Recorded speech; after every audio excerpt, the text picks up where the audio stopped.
čekaj da ga pitam. Samo da mi kažeš, Bane, ovako. Oni tebi kažu, ja ću biti voditelj. Ti ćeš biti voditelj. Da. Aha, misliš posle castinga? Da. Ja sam otišao na casting da bi se vidio sa drugaricom, kao popijemo pivo i posle castinga da odemo da se vratimo na to isto pivo, mi se vratimo na pivo i oni kao zovu me, oni ćao, šta radiš? Ja kažem, evo, jesi srećan u životu? I ja kažem, naravno. I oni kao, dobro, evo još jedan razlog za sreću, bit ćeš voditelj X Faktora.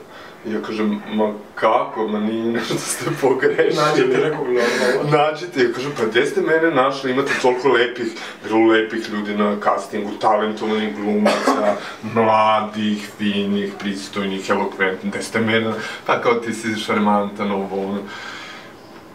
I ja obrnem krug i vratim se kod njih i 10 sekunde počnem da radim. Jel ti teško sad što radiš? Teško mi je, sad mi deluješ kao da si neko ko me intervjuiš, jedna moja drugarica da uvodiš.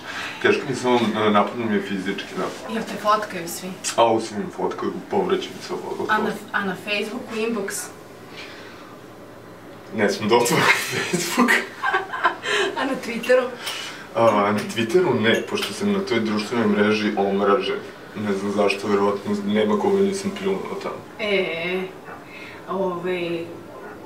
Pa jesi srećan? Znaš šta, srećan sam samo za, ne samo, nego jedan od razloga jeste to što malo mogu da se odmorim od tih pozorišnih, ustajalih, ubuđalih priča koje nas vrebaju već poslednjih nekoliko godina, ali i ovo mi je potpuno nešto novo, kao estrada, okej, ajde vidim šta tu ima, pa ću posle toga da idem u Južnu Ameriku, da vidim šta tamo ima, mislim. Šta ti rekla mama? Mama je srećna jer prodavačice u dućanu prepoznaju sina koji kupuje cigarete. Koji ti prvi glumac čestitao? Nije mi nijedan glumac čestitao. Ne, lažem, izvinjavam se, jao, velika greška.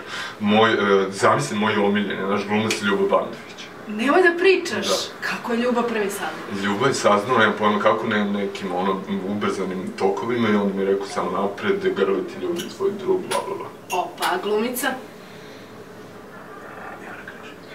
Jelena Gavrilović, Marijana Ranđelović, Jelena Gilovski i Aleksandar Širkin. Koje ti je taj? Da li ti je neki reditelj čestitao? Ne. Jebem li majku? Nećemo da im jebemo majku, treba će nam. Ja se stvarno izvinjam. Ljubimo vas, Bane, ja, ovo je jedna velika zvezda. Bane, jesi ti sav taj glumac? Apsolutno da sam sav taj glumac. Je.